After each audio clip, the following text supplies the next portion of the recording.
Assalamualaikum warahmatullahi wabarakatuh.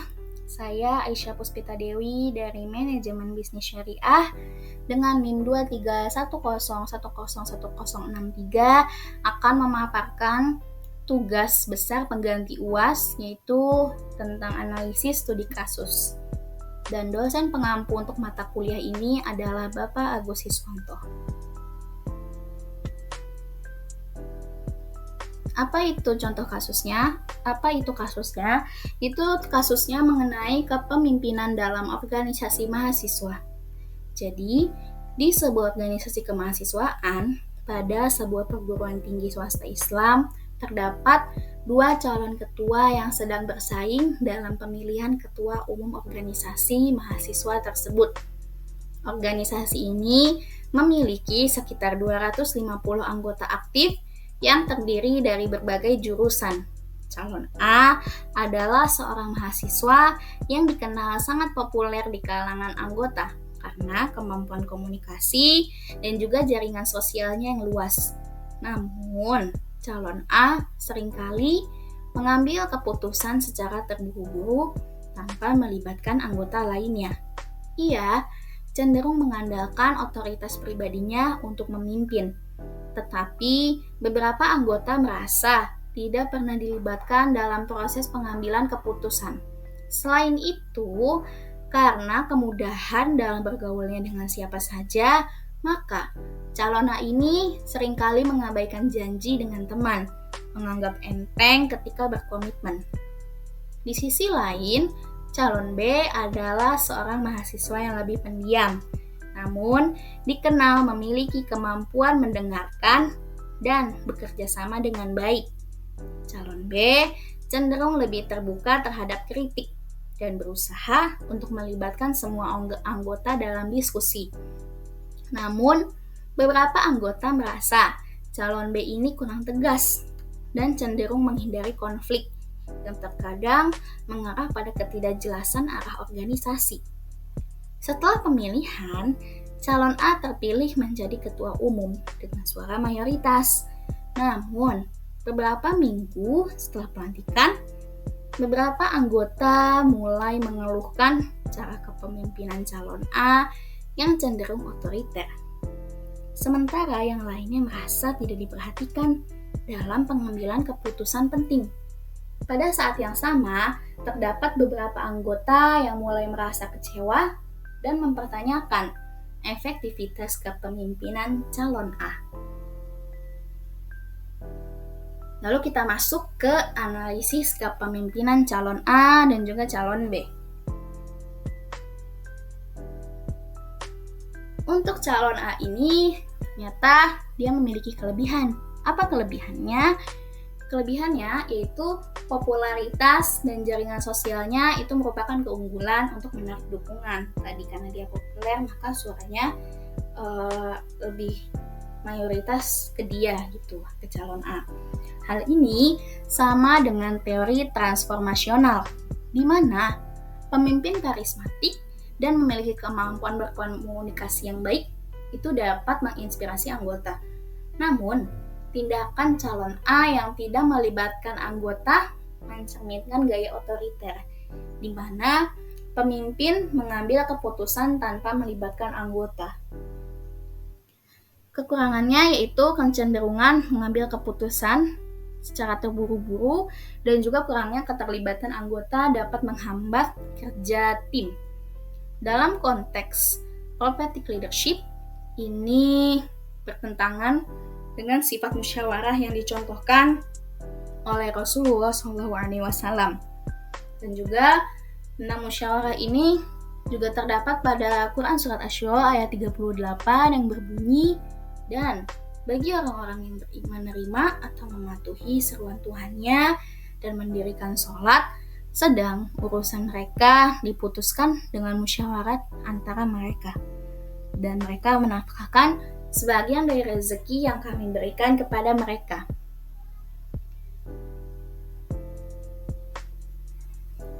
Nah, analisis kepemimpinan calon B. Nah, calon B ini ternyata memiliki kelebihan. Kelebihannya itu gaya kepemimpinan yang mendengarkan dan bekerja sama dengan baik, mencerminkan pendekatan prophetic leadership dan situasional yang menyesuaikan tindakan pemimpin dengan kebutuhan anggota. Pendekatan ini memungkinkan terciptanya hubungan yang kompak serta baik dan juga suasana kerjasama yang baik dan nyaman dalam organisasi. Kekurangannya yaitu kurangnya ketegasan itu dapat menyebabkan arah organisasi menjadi tercerai-berai. Hal ini dapat diatasi dengan pengembangan sifat tegas, sebagaimana yang telah dicontohkan oleh Nabi Muhammad atau Rasulullah SAW dalam pengambilan keputusan strategis, seperti saat menetapkan perjanjian Hudaibiyah yang meskipun kontroversial, namun beliau itu dapat memutuskan keputusan dengan penuh ketegasan dan juga keputusan yang tepat. Nah, lalu mana di antara keduanya yang lebih efektif dalam jangka panjang? Menurut saya, yang lebih efektif itu kepemimpinan calon B. Jadi calon B itu lebih efektif dalam jangka panjang karena dia itu melibatkan keterlibatan anggota dan juga memperkuat rasa kepemilikan organisasi. Karena tadi dia terbuka akan kritik dan juga dia mengajak para anggotanya untuk berdiskusi. Itu menurut saya kepemimpinan calon B itu lebih efektif dibandingkan calon A. Hal ini juga sesuai dengan nilai-nilai prophetic leadership, di mana pemimpin itu bersikap terbuka terhadap masukan dan juga melibatkan anggota dalam pengambilan keputusan, serta menekankan pada pengembangan hubungan dan visi bersama.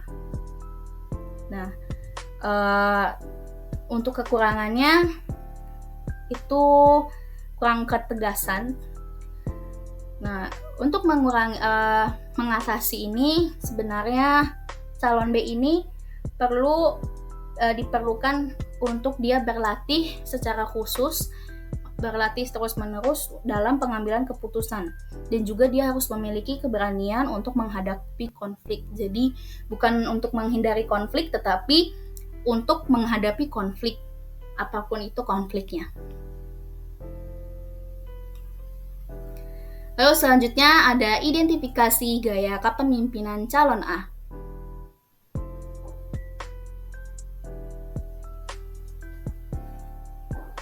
Nah, untuk identifikasi gaya kepemimpinan calon A ini yaitu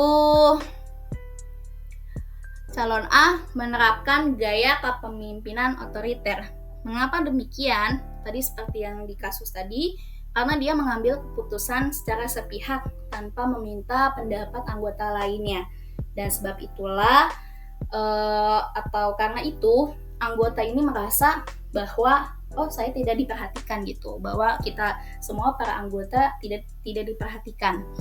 Hal tersebut juga berdasar pada teori otoriter dan juga teori X. McGregor, di mana pemimpin menekankan kendali penuh dalam organisasi untuk memastikan keputusan diambil dengan cepat. Namun, pendekatan ini itu seringkali mengorbankan hal penting kayak kepuasan dan juga motivasi anggota. Ya, karena mereka merasa kurang dilibatkan dalam proses pengambilan keputusan. Lalu, dampak kepemimpinan otoriter terhadap kinerja tim.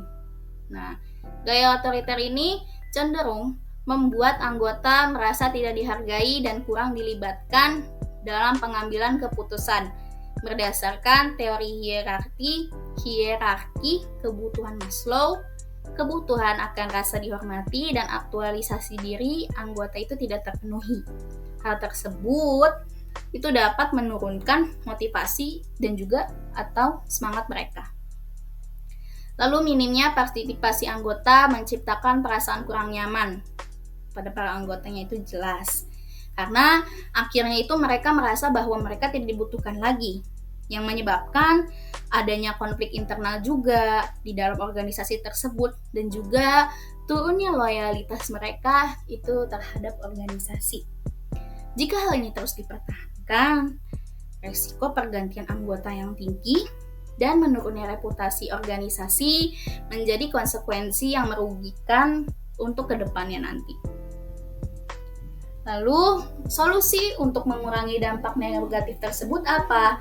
Yaitu melakukan pendekatan yang lebih baik lagi melalui diskusi kelompok dan juga forum musyawarah, seperti dalam prophetic leadership, membantu memastikan semua orang ini tuh didengar dan juga keputusannya itu yang diambil nantinya tuh akan bermanfaat atau akan berguna nanti bagi semuanya. Lalu memberikan tugas atau tanggung jawab tertentu kepada anggota. Nah, untuk apa? Yaitu untuk meningkatkan rasa tanggung jawab mereka terhadap organisasi. Lalu selanjutnya ada solusi untuk calon A. Nah, calon A ini disarankan itu untuk menerapkan gaya transformasional. Karena penting nih bagi pemimpin itu untuk menginspirasi dan juga memotivasi anggota melalui visi yang jelas dan juga hubungan emosional. Jadi bukan karena kan organisasi itu secara keseluruhan atau bukan hanya satu orang saja, bukan hanya individu, tetapi dia berkelompok dan juga ada anggota lainnya. Jadi bukan hanya si pemimpinnya saja, tapi organisasi itu ada pemimpin, pasti ada anggota.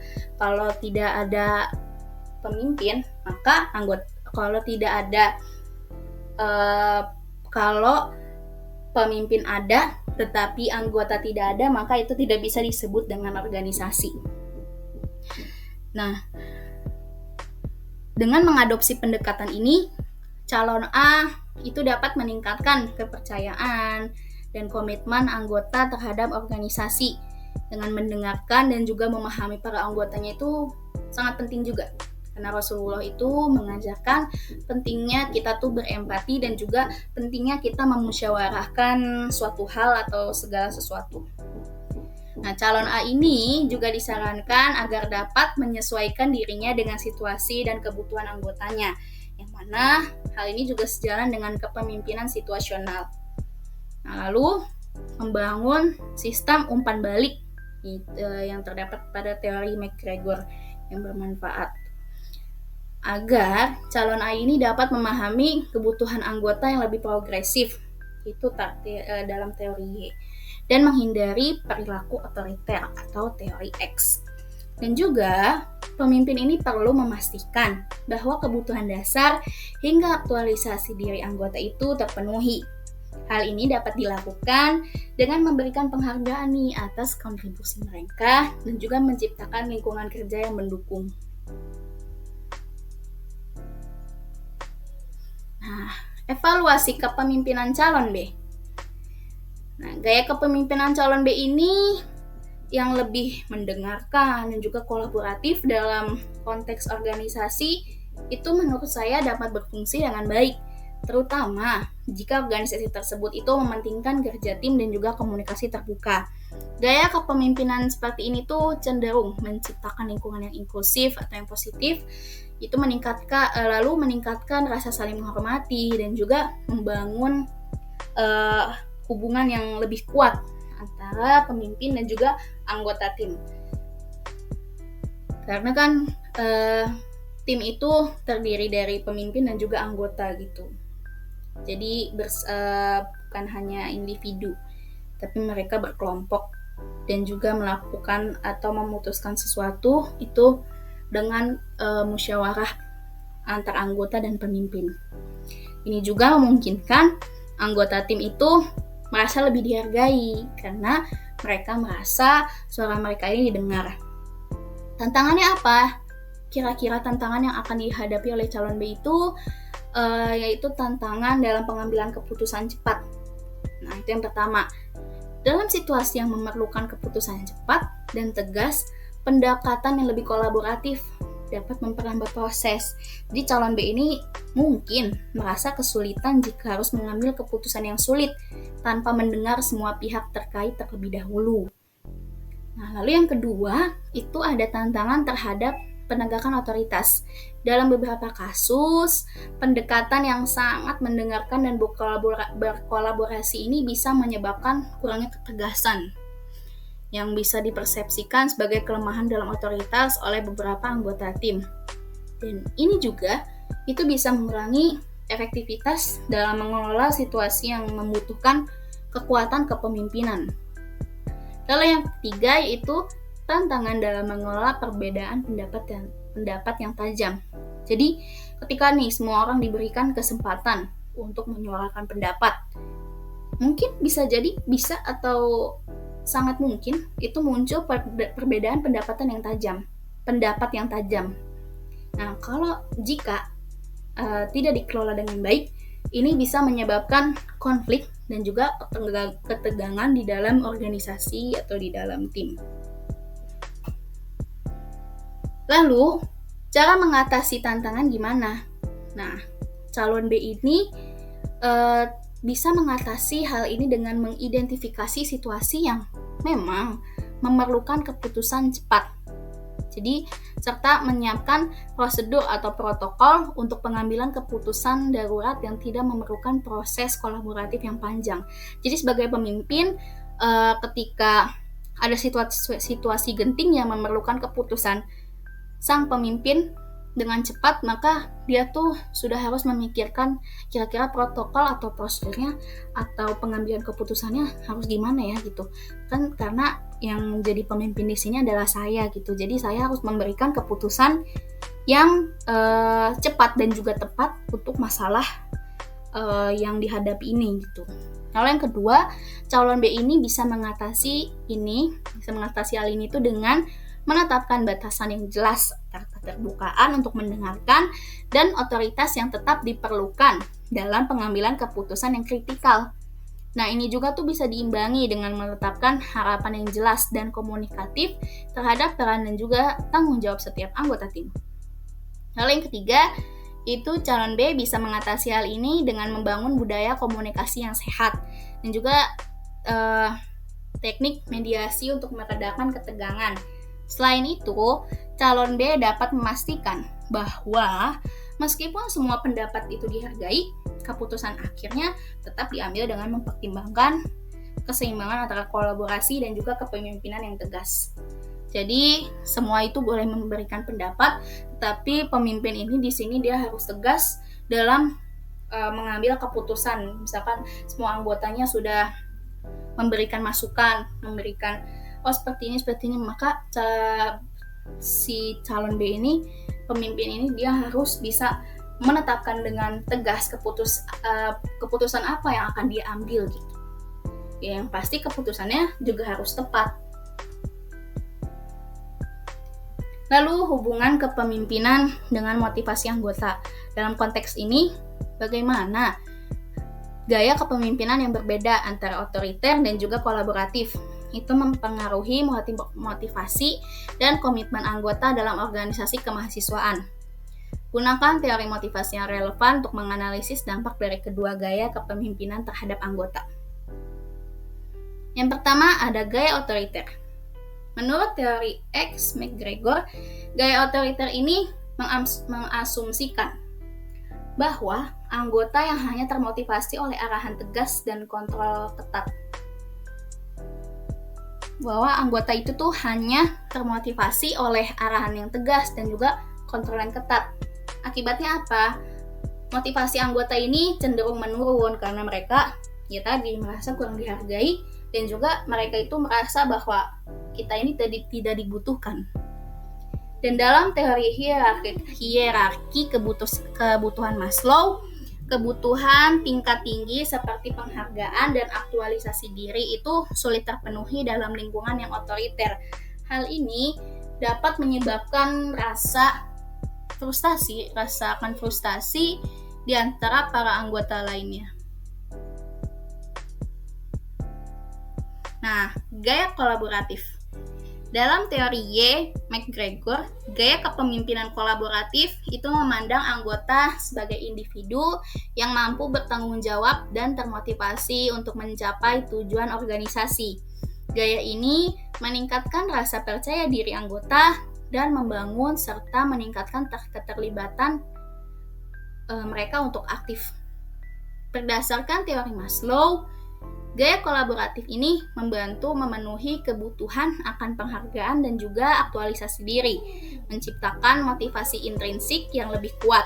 Hal ini memberikan anggota itu merasa dihargai sebagai bagian penting dari organisasi, serta mendorong mereka untuk memberikan kontribusi terbaik mereka dalam setiap kegiatan organisasi.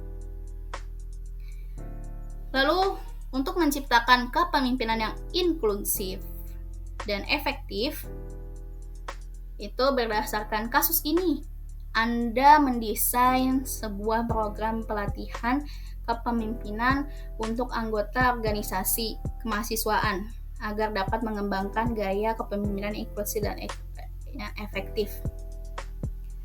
Nah, desainnya itu yang pertama, kemungkinan saya akan memberikan pengembangan keterampilan komunikasi. Jadi latihan mendengarkan, jadi dilatih untuk mendengarkan secara aktif, latihan mendengarkan aktif untuk memahami kebutuhan anggota, dan juga melatih untuk berbicara di depan umum dalam menyampaikan visi dan juga arahan dengan jelas. Lalu yang kedua, memberikan materi tentang manajemen konflik, yaitu mengadakan simulasi penyelesaian konflik internal untuk melatih anggota organisasi menghadapi situasi sulit dengan cara yang konstruktif. Lalu memberikan pelatihan tentang strategi komunikasi untuk mengurangi ketegangan dalam konflik.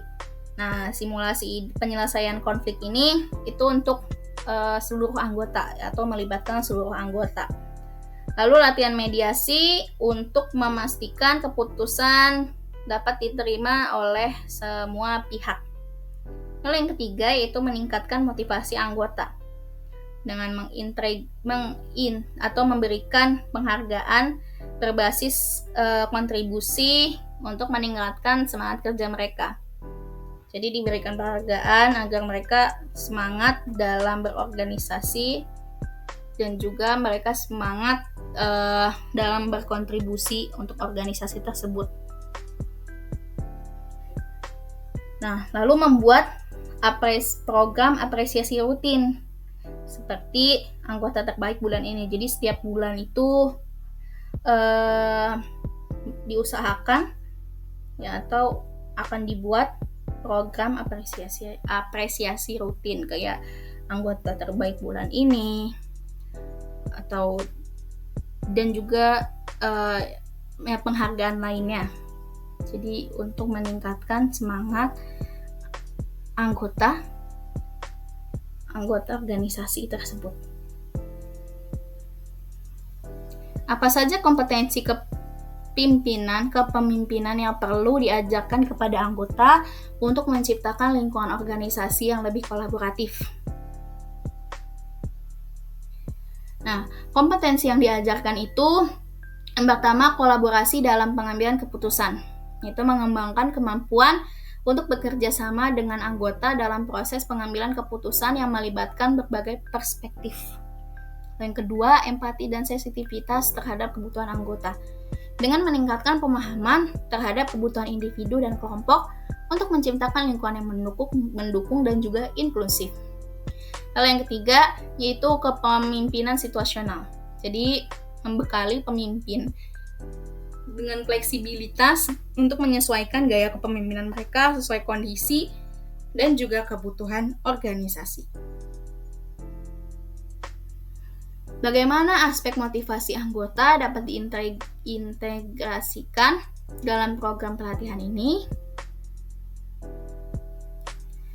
Nah, caranya itu yaitu menetapkan tujuan yang jelas dan juga menantang. Jadi memberikan peserta pelatihan ini tujuan yang jelas dan juga terukur yang dapat dicapai dalam waktu tertentu. Tujuan yang menantang tetapi masih realistis yang akan memotivasi peserta untuk berusaha lebih keras lagi. Lalu yang kedua, pemberian penghargaan dan pengakuan. Nah, penghargaan ini bertujuan untuk meningkatkan rasa percaya diri peserta dan mendorong mereka untuk tetap berkomitmen terhadap proses pelatihan. Hal yang ketiga, mendorong keterlibatan aktif dan diskusi. Nah, memberikan kesempatan kepada peserta untuk aktif berpartisipasi dalam diskusi dan berbagi pengalaman tentunya. Ini tidak hanya akan memperkaya pembelajaran, tetapi juga memberikan rasa tanggung jawab mereka untuk berkontribusi. Lalu yang keempat, memberikan umpan balik yang konstruktif. Ini memberikan mereka itu rasa pencapaian dan juga dorongan untuk memperbaiki keterampilan mereka itu lebih bagus lagi. Nah, yang kelima yaitu menyediakan mentor atau pembimbing. Menyediakan mentor yang dapat memberikan dukungan dan bimbingan selama pelatihan. Nah, keberadaan seorang mentor ini tuh dapat memberikan peserta rasa lebih dihargai dan juga didukung pastinya. Yang mana hal tersebut tuh dapat meningkatkan motivasi mereka untuk terus belajar. Dan yang terakhir yaitu menciptakan lingkungan yang positif. Nah, suasana pelatihan yang mendukung, terus saling menghargai, dan terbuka akan bertanya, itu tuh akan membuat peserta merasa lebih nyaman dan juga termotivasi untuk belajar. Nah, lingkungan yang positif nih akan mendorong interaksi dan rasa kebersamaan yang dapat memperkuat mereka untuk bermotivasi. Nah, nggak mungkin kalau misalkan ingin menciptakan interaksi dan rasa kebersamaan, itu lingkungannya negatif gitu atau ya kebalikan dari positif kan tidak mungkin. Jadi harus menciptakan lingkungan yang positif gitu. Karena jika tempatnya sudah positif, sudah nyaman, maka yang di dalamnya atau orang-orang yang di dalamnya itu pasti akan merasa nyaman juga. Nah, sekian dari saya. Banyak sekali kekurangannya, mohon dimaafkan. Wabillahi taufiq wal hidayah. Dan terima kasih juga kepada Bapak Agus yang telah mengajar selama semester ini. Dan terima kasih. Assalamualaikum warahmatullahi wabarakatuh.